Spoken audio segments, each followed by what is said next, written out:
Pada pagi hari ini kami bersyukur ya Tuhan untuk anugerah-Mu yang besar bagi kami.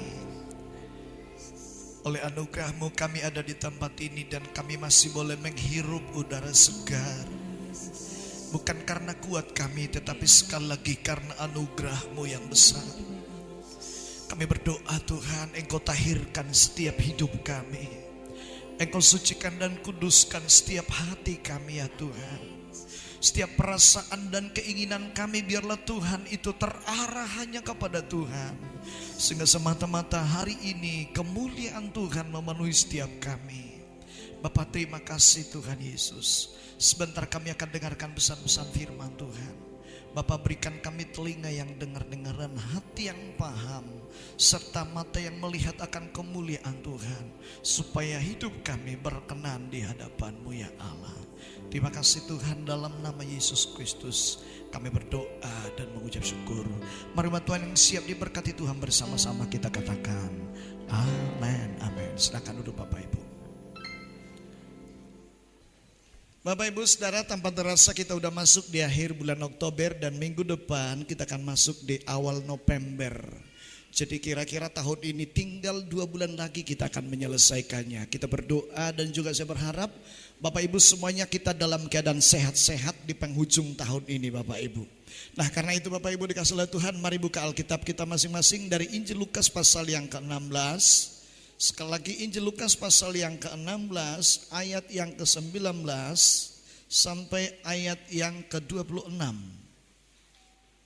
Sekali lagi dari Injil Lukas pasal yang ke-16 ayat 19 sampai ayat yang ke-26. Jika Bapak Ibu sudah menemukannya kita akan baca bersama-sama. Oke, 3, 2, ya. Ada seorang kaya yang selalu berpakaian jubah ungu dan kain halus, dan setiap hari ia bersukaria dalam kemewahan. Dan ada seorang pengemis bernama Lazarus, badannya penuh dengan borok, berbaring dekat pintu rumah orang kaya itu, dan ingin menghilangkan laparnya dengan apa yang jatuh dari meja orang kaya itu. Malahan anjing-anjing datang dan menjilat boroknya.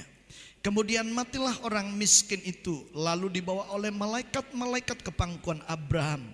Orang kaya itu juga mati, lalu dikubur, dan sementara ia menderita sengsara di dalam alam maut, ia memandang ke atas, dan dari jauh dilihatnya Abraham dan Lazarus duduk di pangkuannya. Lalu ia berseru katanya, Bapak Abraham, kasihanilah aku, suruhlah Lazarus supaya ia mencelupkan ujung jarinya ke dalam air dan menyejukkan lidahku, sebab aku sangat kesakitan dalam nyala api ini.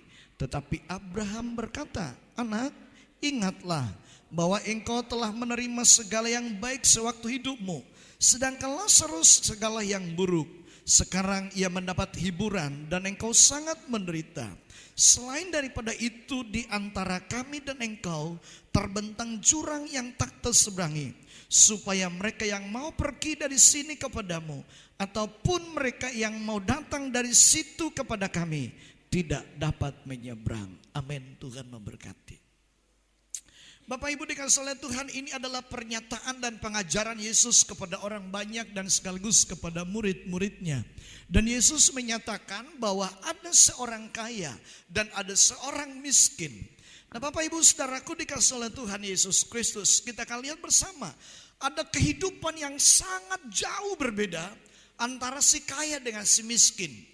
Jadi Bapak Ibu bukan hanya sekarang ada perbedaan antara orang kaya dan orang miskin. Rupanya dulu pun pada zaman Yesus sudah ada yang seperti itu. Namun celakanya ialah orang kaya yang disebutkan oleh Yesus ini adalah orang kaya yang tidak mengerti sebenarnya fungsinya sebagai orang kaya, atau orang kaya yang tidak memiliki belas kasihan kepada orang-orang yang membutuhkan belas kasihan.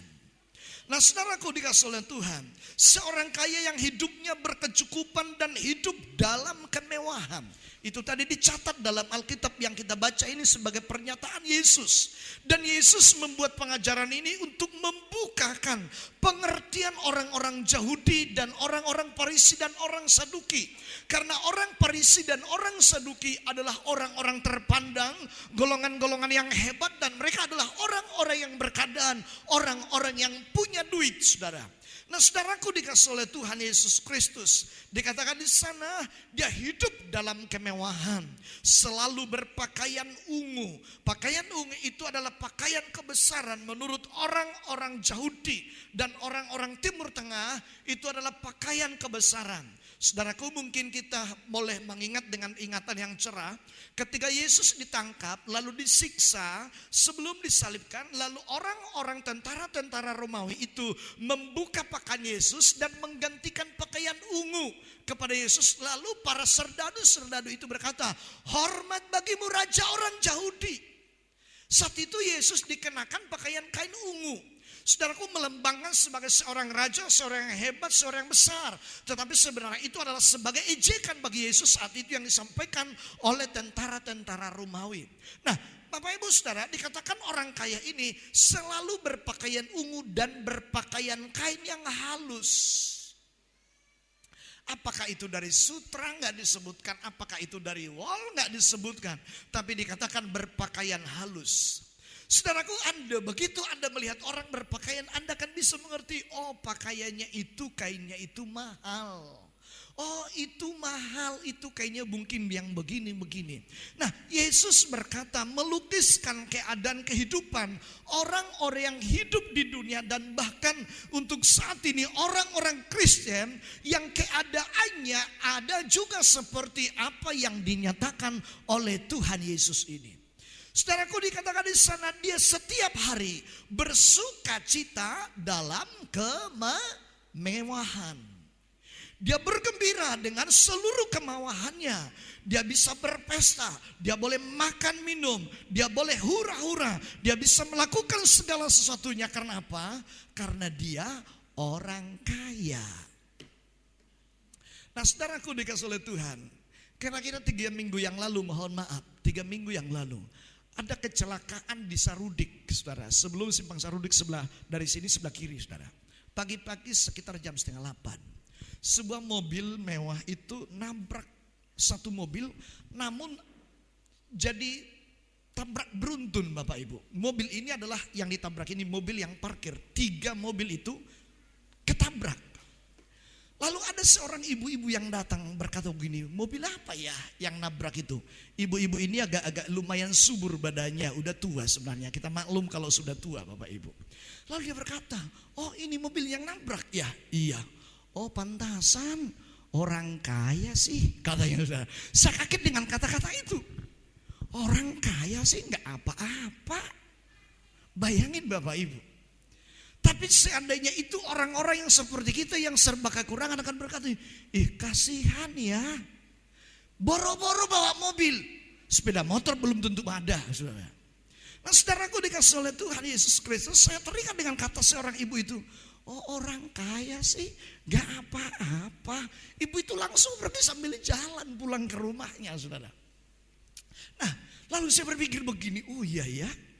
Berarti penafsiran orang dan cara pandang orang, penilaian orang itu bisa berbeda-beda. Ada penilaian yang bagus dan ada juga penilaian orang yang sinis. Saudaraku, dan tidak ada orang yang bisa melarang setiap orang yang menilainya. Karena itu menurut penilaian masing-masing.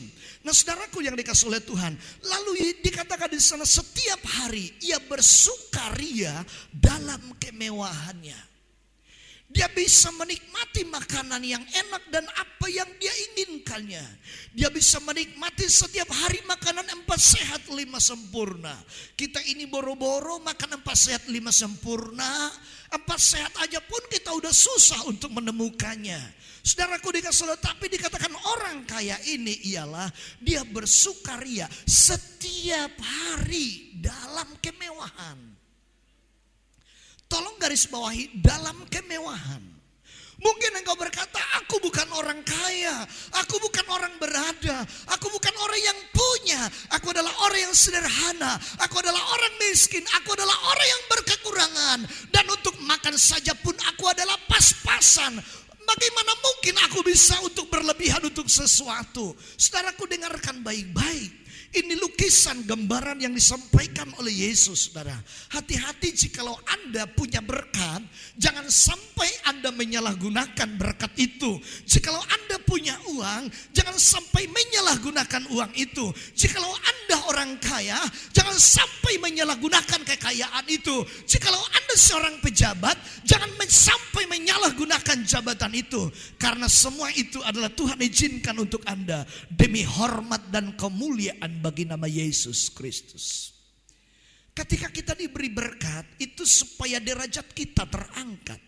Tahukah Bapak Ibu, bahwa Tuhan itu menginginkan kita agar derajat dan harga diri kita terangkat. Maka kita diberkati oleh Tuhan. Ketika kita diberkati oleh Tuhan, lalu orang memandang, oh si anu diberkati oleh Tuhan. Tapi jangan sombong ketika orang lain berkata bahwa engkau telah diberkati oleh Tuhan. Justru disitulah kita harus mengerti untuk sadar, semakin hari semakin merendahkan hati di hadapan Allah. Karena berkat itu adalah titipan Allah yang dititipkan kepada kita, yang hanya sementara, yang akan tidak kita bawa ke liang kubur. Itu kita hanya pakai semasa kita hidup. Karena itu pergunakanlah sebaik mungkin untuk kemuliaan Tuhan. Katakan amin, saudara. Pergunakan sebaik mungkin untuk Tuhan. Nah, saudaraku dikasih oleh Tuhan, hari ini saya agak panjang sedikit, kurang lebih mungkin 4 senti, saudara. Beberapa bulan yang lalu seseorang membeli saya sepatu. Nah ini agak berkilat bagus Bapak Ibu. Saya susah makainya karena kenapa? Tumitnya tinggi, jadi ini saya jinjit, saudara. Saya sepertinya wanita yang seperti pakai sepatu hak tinggi. 4 hari saya latihan memakainya. Karena rupanya betis itu pun seperti yang ditarik, saudara, memanjang. Yang harus jinjit setiap hari. Jadi agak beda sedikit, agak panjang saya kelihatannya sedikit Bapak Ibu. Aduh, saya pikir begini ya, puji Tuhan. Ada orang kasih sepatu jadi agak tinggi. Tambah 3 senti, mungkin lebih dari 3 senti Bapak Ibu. Ya, luar biasa. Nah, saudaraku, dia mempertontonkan kekayaannya tanpa mau menolong orang yang perlu untuk ditolong.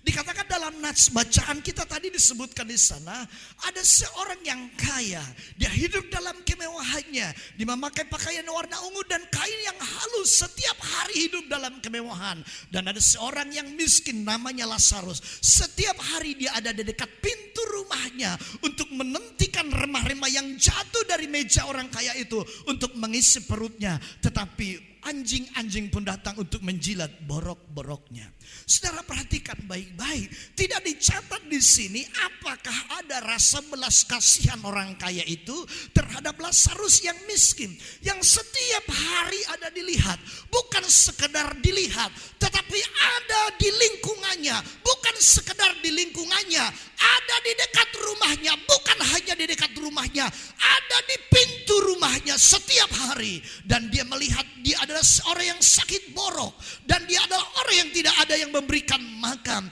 Dia adalah orang yang terpinggirkan. Dia adalah orang yang terbuang. Dia adalah orang yang terasing bagi orang-orang lain dan keluarganya mungkin. Juga sekaligus bagi orang kaya itu, orang miskin ini adalah sebagaikan sampah yang tidak punya arti. Mengapa? Karena tidak dicatat bahwa dia memberikan makan. Tetapi yang dinantikan adalah remah-remah. Seandainya dicatat di sini, sekali-sekali orang kaya itu memberikan makan untuk dia, agak lumayan. Tetapi tidak ada dicatat. Dalam pernyataan Yesus dikatakan di sana bahwa si orang miskin Lazarus itu hanya menunggu remah-remah yang jatuh dari meja tuannya. Ibarat seekor anjing dan kucing. Jikalau Anda makan di meja makan, lalu Anda punya kucing, lalu kucing itu akan mengelus-elus kaki Anda dan ngeong kiri ke kanan sambil kita dia akan datang lagi ngeong, lalu kita jatuhkan tulang-tulang daging itu, lalu kucing itu dia bahagia. Dia merasakan ada hal yang dia dapatkan. Anda dapat bayangkan Bapak Ibu saudaraku dikasih oleh Tuhan, Lazarus yang miskin itu hanya menunggu remah-remah dari meja orang kaya itu. Nah saudaraku dikasih oleh Tuhan, Lazarus ada di sekelilingnya tanpa memperdulikannya. Dia melihat orang miskin.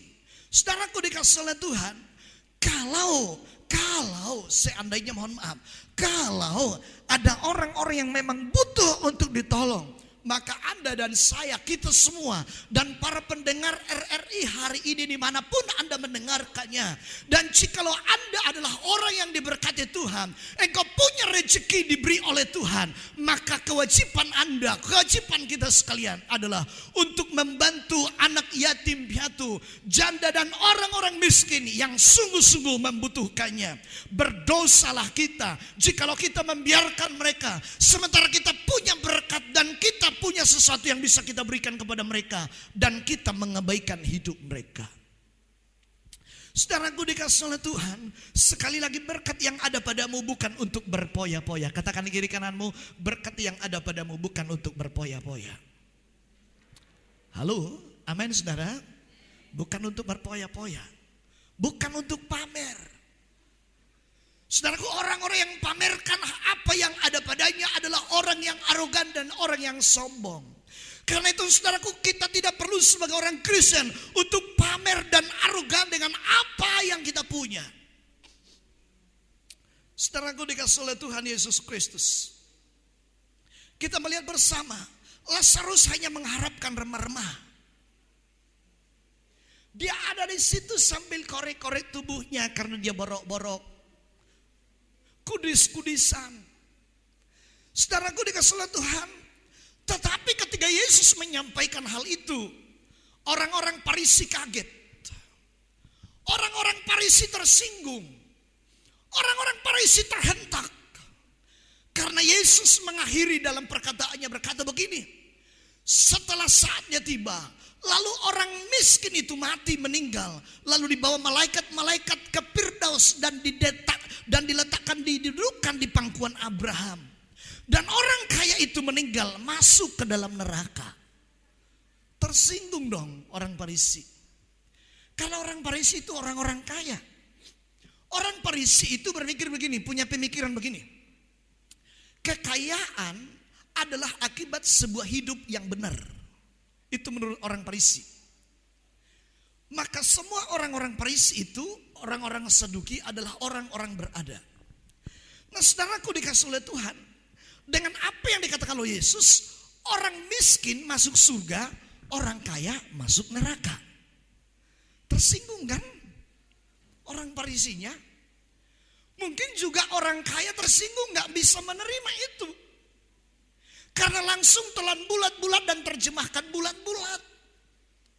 Tetapi mengapa Yesus menggambarkan seperti itu? Ialah karena orang kaya itu tidak memperdulikan orang yang seharusnya dia tolong. Dia mengabaikan orang-orang miskin. Dia menutup mata terhadap orang-orang miskin. Dia menutup telinga terhadap jeritan orang yang menangis. Lalu Yesus berkata, orang kaya seperti orang kaya yang diceritakan oleh Yesus ini akan masuk neraka. Mengapa? Bukan karena harta itu saudara, tapi hatinya yang tidak benar terhadap harta. Hari Minggu saya akan khotbah dari kitab Amsal yang kira-kira begini, saya belum sempurnakan topiknya. Judulnya kira-kira begini, berkenankah Tuhan untuk seseorang menjadi kaya? Kira-kira begitu topiknya saudara. Untuk hari Minggu dari kitab Amsal 30 saya akan khotbah untuk hal itu. Nah Bapak Ibu dikasih oleh Tuhan Yesus Kristus. Nah mengapa kaget? Sekali lagi karena ketidakpedulian. Kalau ada orang-orang yang punya berkat, punya rezeki, tidak punya kepedulian kepada orang-orang, maka saudaraku jelas Allah tidak menyukai dengan apa yang menjadi sifat dan pembawaannya. Allah tidak berkenan kepada apa yang ada padanya. Sekali lagi, bukan harta itu yang Tuhan tidak mau. Yang Tuhan tidak mau ialah dia memiliki hati yang tidak benar karena harta. Saudara-saudaraku dikasih oleh Tuhan Yesus Kristus, Lazarus hidup dalam kemiskinan. Mungkin ada orang berkata seperti itu. Ada mirip-mirip dengan Lazarus yang susah untuk dapat makan, yang mungkin susah dalam hidup sehari-hari, susah untuk mendapatkan sekian ribu uang. Tetapi saudaraku, sekali lagi, Lazarus adalah seorang yang tabah dalam hidupnya. Lazarus adalah seseorang yang ikhlas untuk berjalan dan rasa syukur di dalam dirinya. Dia adalah seorang yang tidak bersungut-sungut. Dia adalah seorang yang tidak mempersalahkan masalah yang dia hadapi. Dia adalah pribadi yang tetap menjalani hidupnya sebagaimana mestinya, walaupun harus hidup dalam penderitaan. Dia adalah pribadi yang menjalani aktivitasnya walaupun dalam sebuah keterbatasan yang luar biasa sekali. Semalam pagi saya dikagetkan Bapak Ibu, kita punya tamu dari BPH, dari pusat itu ada 6 orang saudara. Karena kebetulan Indonesia kan sekarang lagi asap. Jadi bandara tutup, banyak yang tidak menerima penerbangan. Salah satunya Gunung Stoli, Sibolga juga saudara. Nah, tim BPH itu 6 orang dari Jakarta. Dari Jakarta ke Kuala Namu.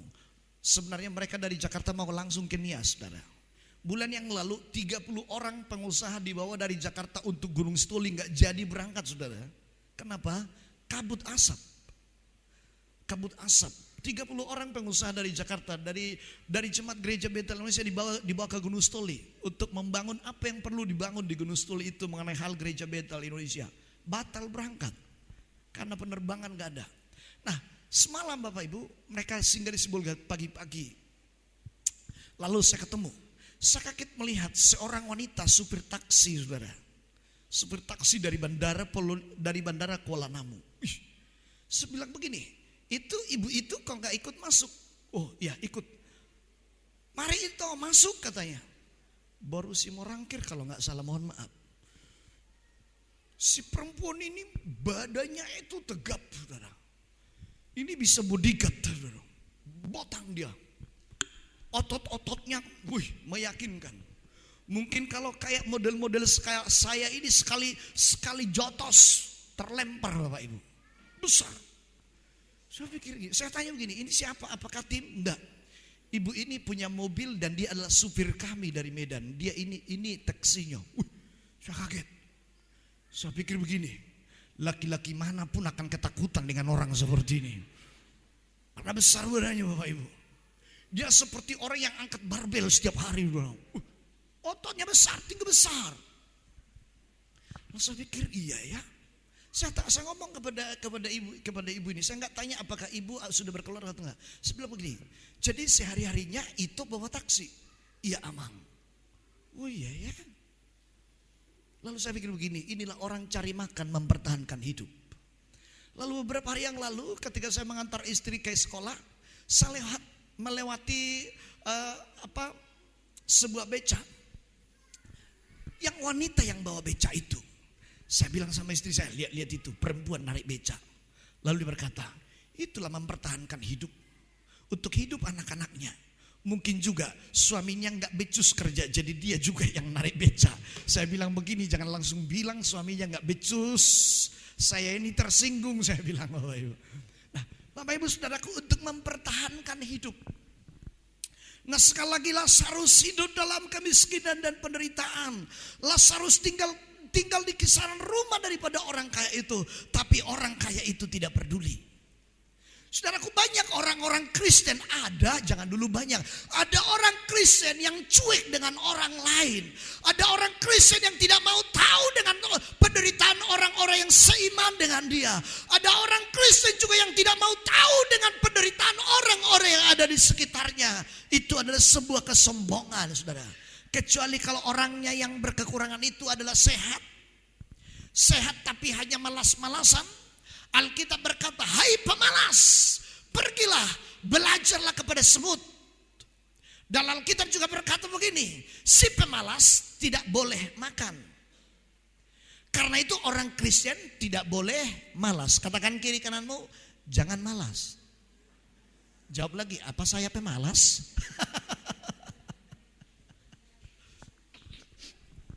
Nah Bapak Ibu saudaraku, ini orang Samaria yang baik hati. Dalam perumpamaan Yesus ketika seseorang turun dari Jeriko, saudaraku, lalu ada penyamun ketika dia masuk ke kota Jeriko, ada penyamun lalu memangkap seseorang itu, memukulinya, merampas barang-barangnya. Dalam perumpamaan Yesus kepada orang-orang Farisi, lalu dikatakan di sana ada orang Lewi lewat, dilihat orang tergeletak berdarah-darah, lalu diperhatikan, wah, berdarah-darah, dia lewat saja. Dia tidak ada rasa belas kasihannya.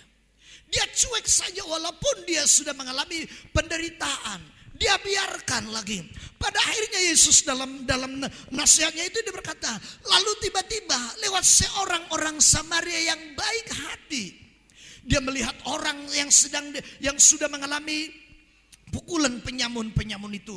Lalu dia turun dari keledainya, lalu dia membersihkannya, dia membalutnya, dia mengangkat ke kedelainya, lalu saudaraku dibawa ke penginapan. Sesampai di penginapan diminta untuk seseorang untuk merawatnya dan berkata, tolong rawat dia, bersihkan lukanya, sembuhkan dia.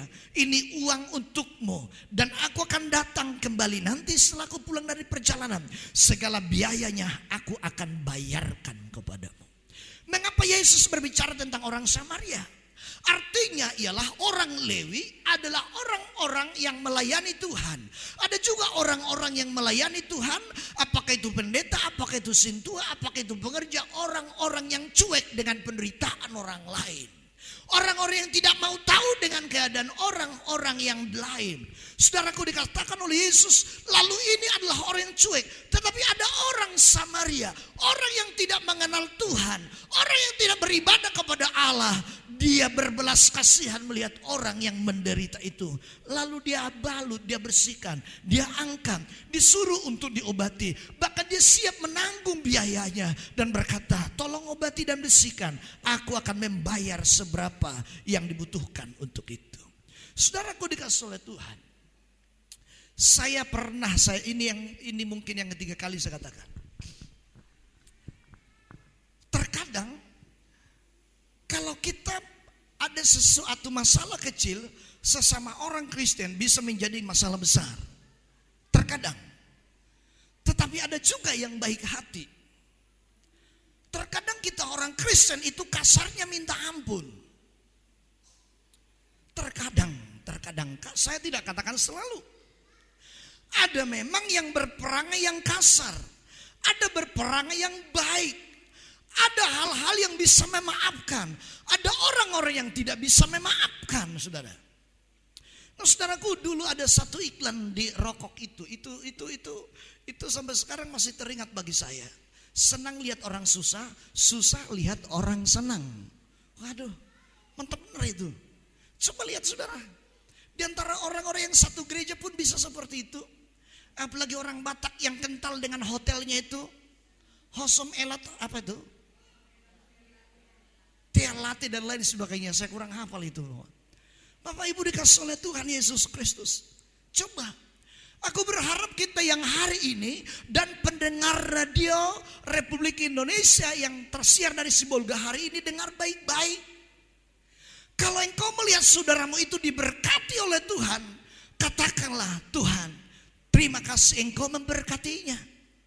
Jangan usil dengan kekayaan orang. Jangan usil dengan harta orang. Jangan usil dengan kebahagiaan orang. Jangan usil dengan ketenangan orang lain. Tapi berdoalah supaya engkau juga diberkati dan diberikan oleh Tuhan ketenangan. Katakan amin, saudara. Jangan seperti iklan rokok itu. Susah lihat orang senang. Senang lihat orang susah. Maka selalu dikompor-komporin, dikerjain dan macam-macam lain sebagainya. Nah, saudara-saudaraku dikasih oleh Tuhan Yesus Kristus. Kita lihat bersama-sama Bapak Ibu. Nah, orang Farisi, pernyataan Yesus itu mengagetkan mereka. Karena mereka tidak menerima dengan apa yang dikatakan oleh Yesus. Masa karena gara-gara miskin ke surga, gara-gara kaya masuk neraka? Oh bukan. Bukan gara-gara kekayaan itu. Saya ulangi sekali lagi, motivasi dan hatinya itu yang bengkok. Dia dikendalikan oleh harta. Dia dikuasai oleh kekayaan. Aku berdoa setiap kita boleh kaya, tapi jangan kekayaan yang mengendalikan kita. Kita bisa punya jabatan, tapi bukan jabatan yang mengendalikan kita. Biar kasih Kristus tetap ada dalam hidup kita. Katakan amin, saudara. Saudaraku yang dikasihi oleh Tuhan Yesus Kristus, pernah juga Yesus memberikan satu perumpamaan dan berkata begini. Bukan hanya perumpamaan dan berjalan bersama-sama. Lalu Yesus berkata, ketemu dengan seorang yang kaya muda. Lalu orang kaya itu berkata begini, hai jiwaku, tenanglah engkau, karena makanan sudah tersedia bagimu. Seandainya pun ada kelaparan bertahun-tahun, engkau sudah tetap aman. Lalu Yesus berkata begini, hai yang bodoh, seandainya malam ini jiwamu, rohmu diambil Tuhan, kemanakah hartamu itu? Saudara-saudaraku, Yesus juga pernah mengingatkan, apa gunanya seseorang memiliki seluruh dunia kalau jiwanya binasa?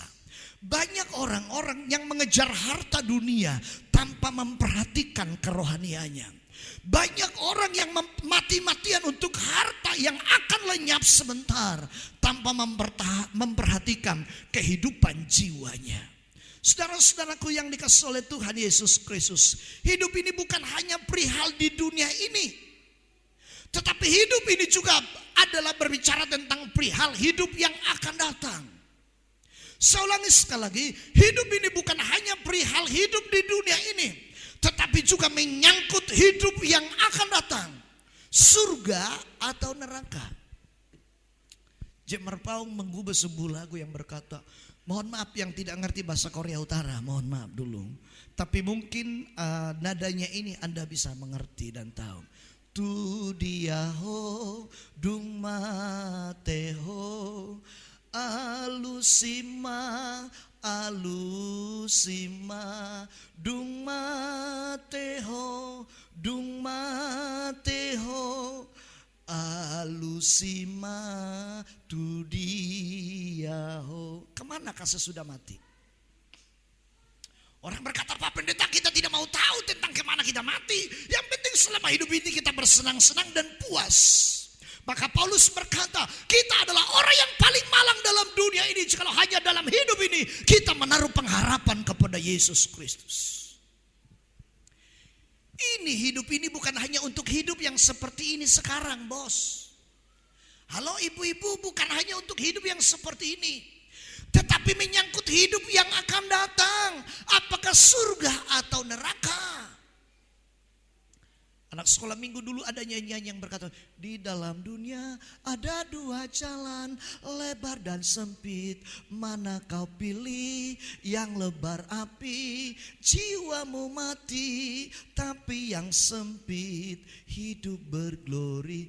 Dari anak kecil pun sudah diajarkan ada surga dan neraka. Setiap agama pun mengajarkan ada surga dan neraka. Halo Bapak Ibu, itu bukan hanya cerita doang dan dongeng bahwa ada surga dan neraka. Alkitab mencatat bagaimana Allah menciptakan langit bumi dan segala isinya, dan bagaimana juga dunia ini akan berakhir dan orang-orang semua akan dihukumi menurut perbuatan masing-masing. Dan hal itulah yang tidak bisa ditunda oleh siapapun jikalau Kristus sudah datang untuk mengadili seluruh dunia ini. Bapak Ibu dikasihi oleh Tuhan, gak salah Anda bersenang-senang, tapi jangan lupa juga bahwa kita ini harus membangun kerohanian kita.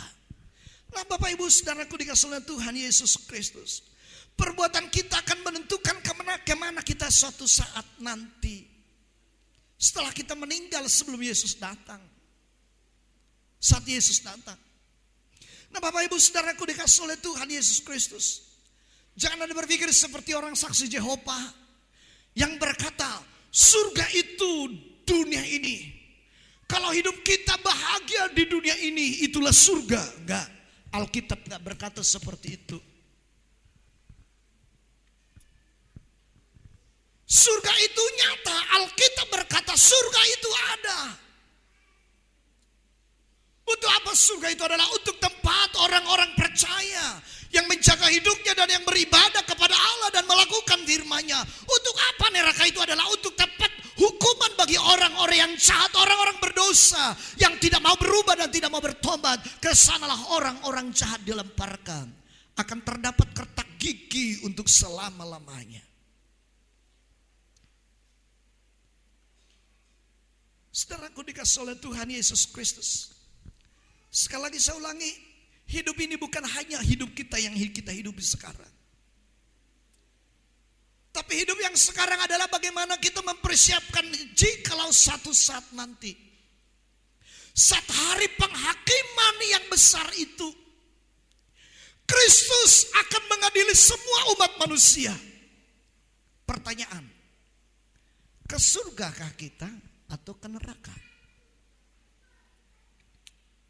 Itu pilihan kita, bukan ketetapan orang lain, bukan ketetapan orang-orang di sekitar kita, tapi itu adalah pilihan kita. Katakan amin. Katakan amin. Jadi Bapak Ibu dikasih oleh Tuhan Yesus Kristus, kita melihat bersama-sama Tuhan memberkati Abraham. Abraham diberkati oleh Tuhan. Perhatikan Bapak Ibu, dalam Kejadian 12 kira-kira begini. Tuhan memanggil Abraham. Abraham, keluarlah dari keluargamu, dari tanah nenek moyangmu, dan pergilah ke negeri yang akan kutunjukkan kepadamu. Mengapa? Karena Allah mau memberkati Abraham dengan luar biasa. Allah bukan merancangkan supaya Abraham itu miskin. Tidak. Dengar baik-baik Bapak Ibu.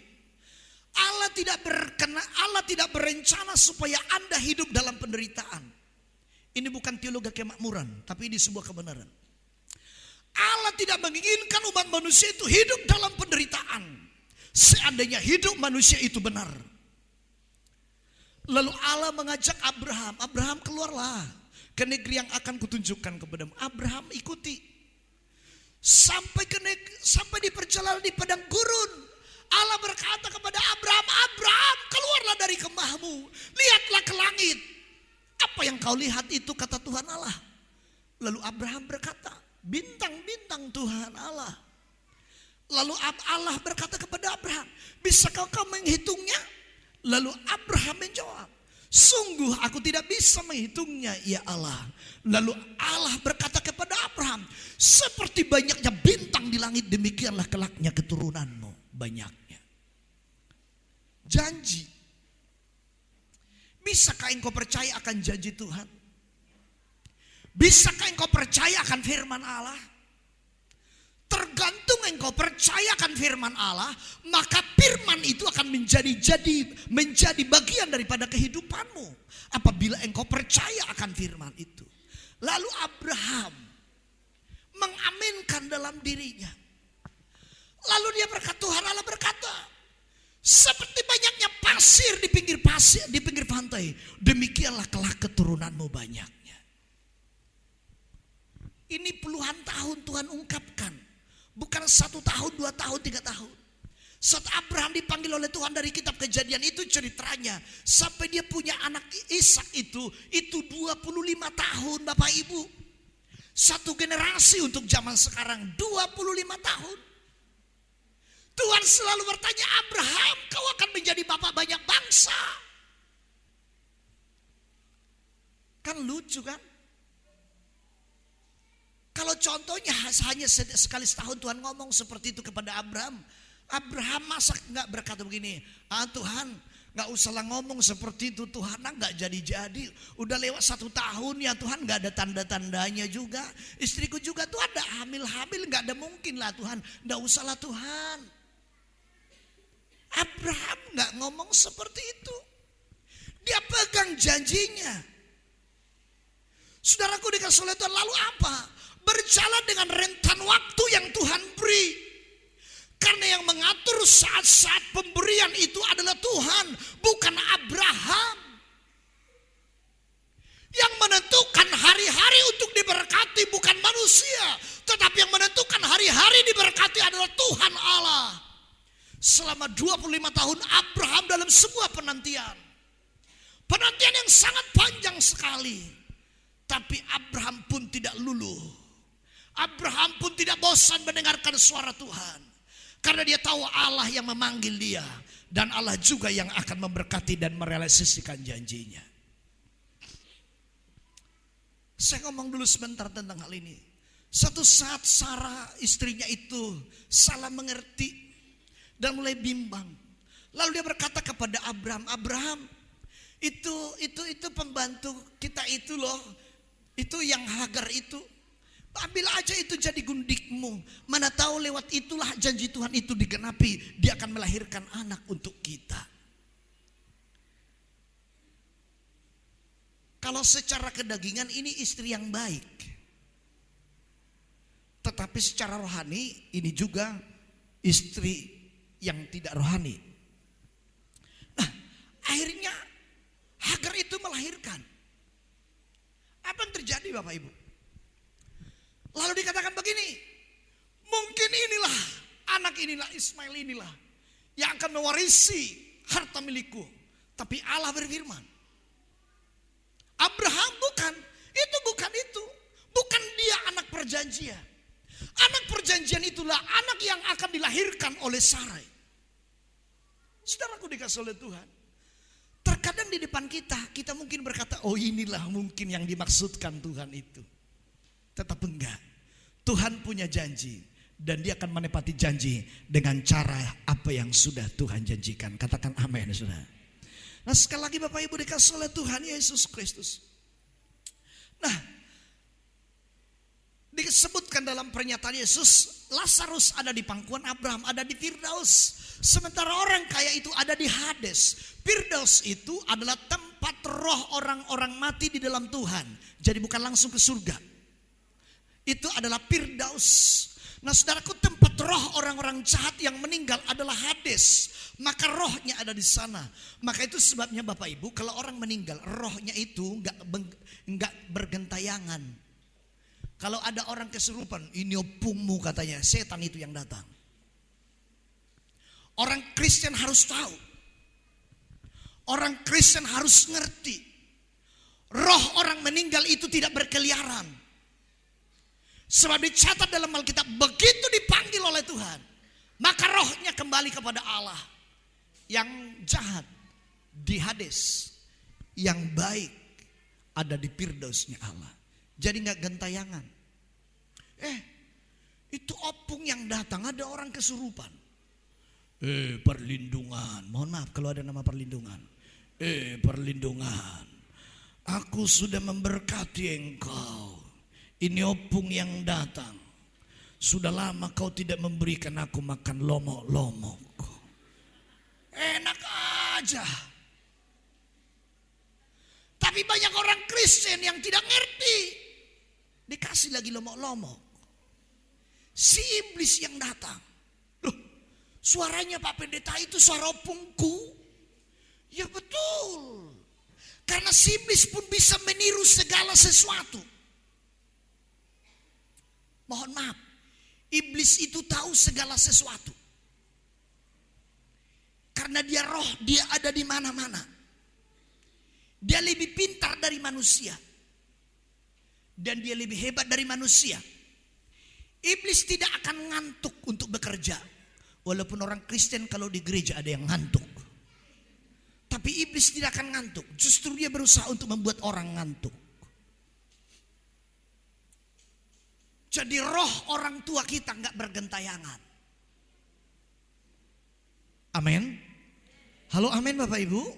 Ini mendekati Natal, kalau Anda pulang kampung jangan sampai ada makanan yang ditaruh di kamar, ditaruh di piring dan berkata begini, ini untuk opung nanti, bagian dalamnya sama opung. Kucing nanti yang makan. Nah Bapak Ibu, sebentar. Ini sebenarnya sudah aturan selesai. Waktu dulu anak-anak, saya sering seperti itu. Kalau mendekati tahun baru, Natal, dan juga mendekati hari kematian, kami udah antri di kuburan, udah pantau kuburan, mana yang dibersihkan. Anaknya itu ada perantau enggak, ada di Bandung enggak, ada di sana enggak, udah dipantau Bapak Ibu. Karena kenapa? Kalau anaknya ada perantau dan ada orang kaya, pasti makanan di kuburan itu akan lebih spesial. Bir ada di situ, rokok apa namanya itu dulu, ada Kansas dulu. Kansas itu lumayan dulu. Agak keras Bapak Ibu. Ada galan lagi yang 99 itu. Kita sudah intip. Ada Ji Samsu. Oh pasti ada di sana. Kita anak-anak dulu udah pantau itu kuburan itu. Begitu orang pergi, karena harus melewati daerah kami itu, orang pergi ke kuburan, kita akan lihat gayanya. Kita pantau. Begitu mereka pulang, kita pergi ke kubur. Kita makan makanan yang ada di sana. Dengan kata lain, seandainya mereka pulang dan berkata begini melihat ke kuburan, ngadialang opungi, aku lopungnya. Jangan dimau dibodoh-bodohi oleh setan, Bapak Ibu. Nah, karena itu Bapak Ibu dikasih oleh Tuhan Yesus Kristus, Abraham diberkati supaya menjadi berkat bagi banyak orang. Lalu dia berkata begini, si orang miskin, si orang kaya itu berkata, Bapak Abraham, suruhlah Lazarus itu mencelupkan tangannya ke dalam air supaya dia meneteskan ke dalam lidahku karena lidahku sudah kekeringan. Apa jawab Abraham? Anakku, semasa hidupmu engkau sudah menikmatinya dengan hal yang enak. Sementara Lazarus dia menderita, sekarang dia mendapat hiburan dan engkau sekarang menderita. Saudaraku dikasih oleh Tuhan, kalau engkau diberkati oleh Tuhan, jangan sampai berkat itu mengarahkan engkau kepada jalan yang tidak benar. Tetapi biarlah berkat itu kita arahkan untuk kemuliaan Tuhan. Walaupun apa yang terjadi dengan kita, biarlah kita memuliakan Tuhan. Karena satu saat kelak Tuhan akan memperhitungkannya kepada kita. Amin. Tuhan Yesus memberkati kita sekalian. Haleluya.